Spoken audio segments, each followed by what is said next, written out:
My name is Idelette McVicker, and today I am talking to a very special woman, and her name is Gwen McVicker. And not only is she an amazing woman who inspires change around the world, she's also my wonderful and fabulous mother-in-law.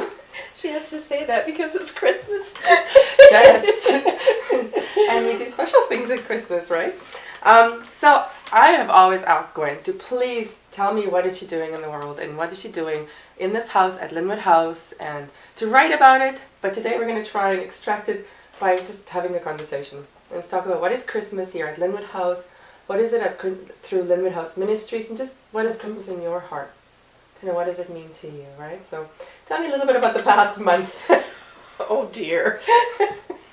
No, I don't want to forget the past month, but it's Christmas Eve, and for me it's just take a deep breath and welcome, my family to Linwood.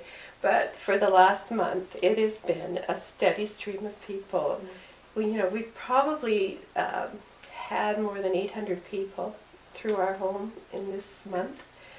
And I'm thinking probably even more. Well, probably, from the walk to a Victorian Christmas, that's true. right? That's true. That was probably near 500 of our community and extended community. So, but every encounter, we have people that just drive up the driveway, and of course we have our friends from the downtown east side, and that's always a highlight. Mm-hmm. And this year we had 2 journeys, which was 2 of our 3-day retreats, mm-hmm. and they were amazing.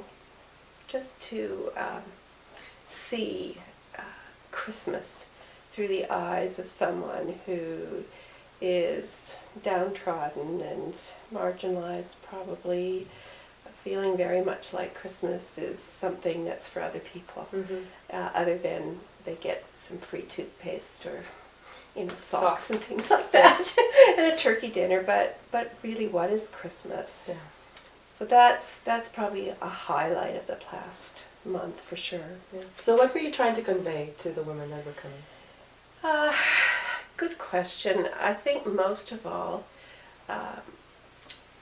embracing them and loving them as they come through the doors, but trying to tell them that Christmas is worthy of a celebration.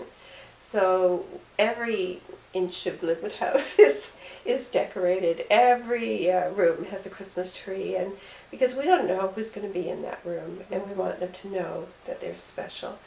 But you make room for Christmas. Yeah. You make room for Christmas here, right? Yeah, that's right. Mm-hmm. And I think too, we want them to have that sense of belonging to a family at Christmas. They do experience wonderful things in the downtown east side, but to sit in a small setting, with a grandmother and a great-grandmother and friends around a table, and oh dear, what is that? Interruptions are usual around here. And really, we do talk about the real true meaning of Christmas. Mm-hmm. And I think they feel peace. Mm-hmm. I think they feel love. Yeah. And they realize that it's actually about good news. And so it becomes very tangible to them. It does. An experience of Christmas. Yeah.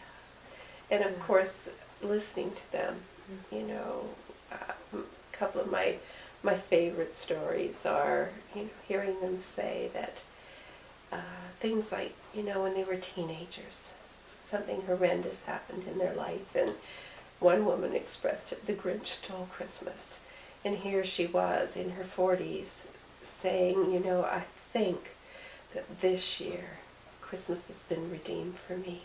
I get it. For the first time, I get it. I've hated every minute of it for years.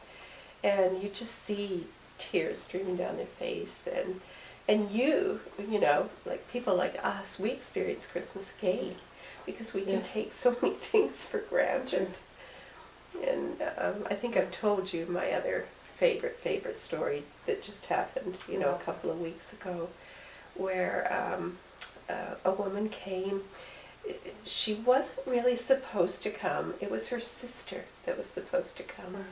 But her sister said, I've been to Linwood before, and you've never been to Linwood, and I want you to experience it. So she came for our Christmas journey. She was in her 50s, and she was a First Nations woman, lovely. In fact, although she did tell me that she would be coming back in May to Seychelles to go before a body of people because she had been one that was abused at the residential school in Seychelles. Wow. So she came back at Christmas, and she said she would be coming again in May.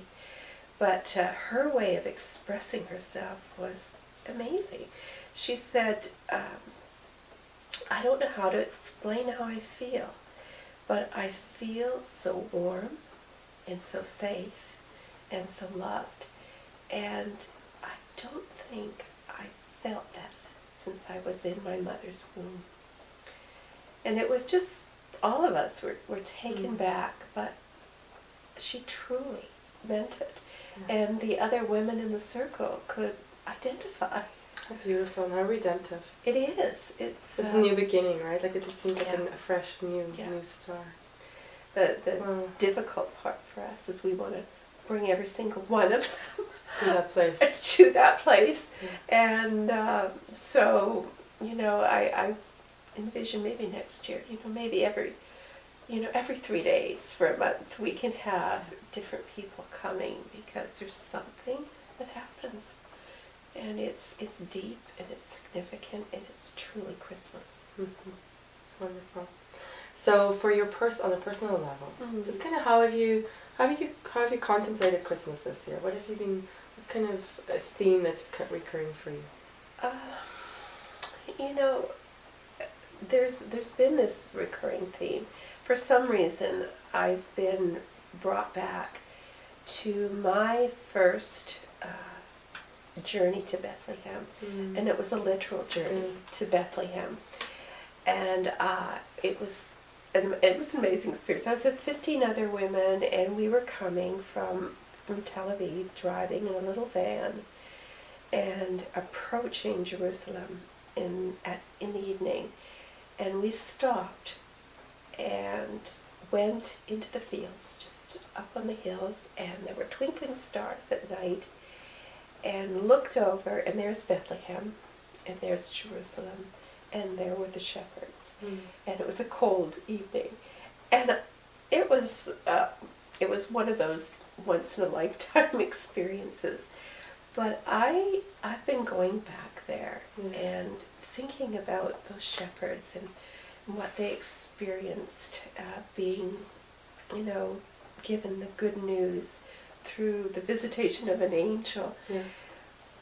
But in my heart, I've been thinking, why didn't we get it?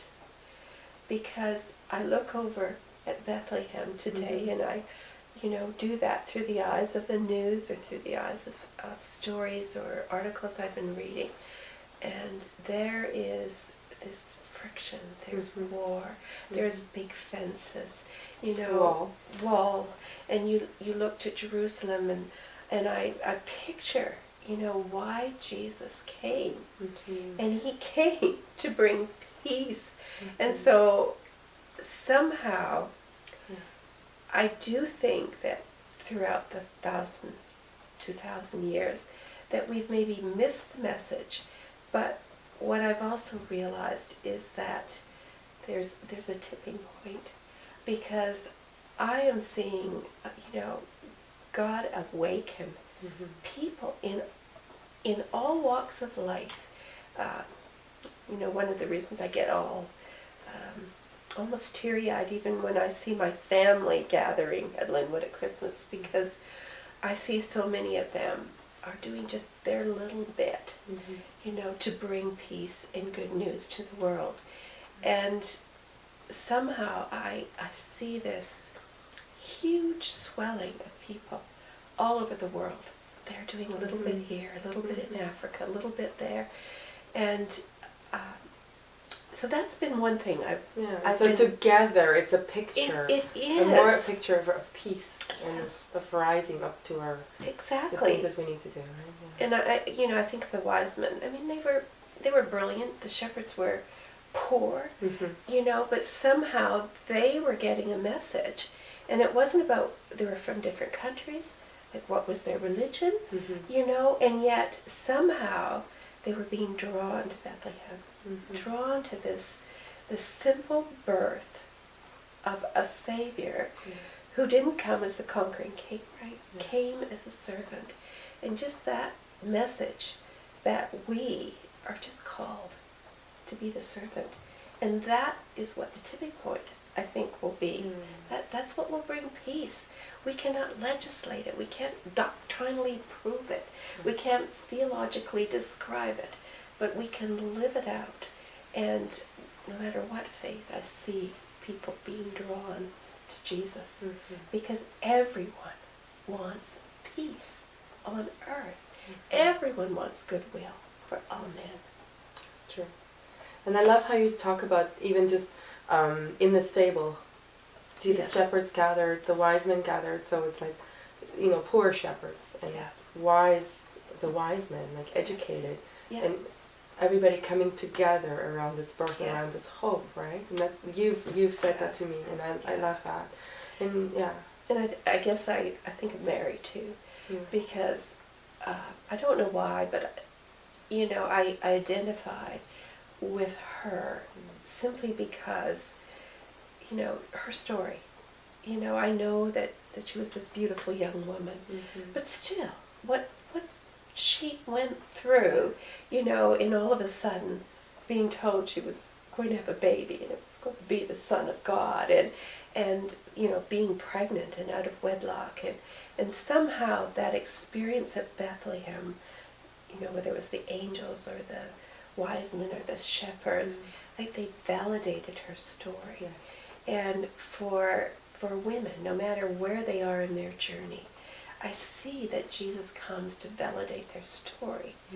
And not that her life became easy from that point on, because she had to, witness so much of what Jesus went through. And I can't imagine as a mother, how she bore that, other than, God, Emmanuel, with her. But I also see that for our women, throughout the world.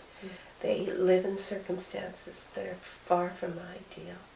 But Jesus came to bear witness that they are valuable, that they have dignity, that they have a purpose and worth. So there's just so much that is wrapped up for me in that story. It's wonderful. Well, thank you so much. Thank you for sharing some of what's on your heart and some of your just this vast wisdom that you have, and just how you dig into who God is and into the heart of God. That's what I've always loved about you, is just how you catch and grab a hold of God's heart. A little bit, a little bit, but I'm 67 years old, and it's a long journey, isn't it? But every year, I think we grab hold of something more that God has, and that's my prayer for women everywhere. That's great. Well, thank you very much, Gwen. I love you. And I'm glad you get to love her too.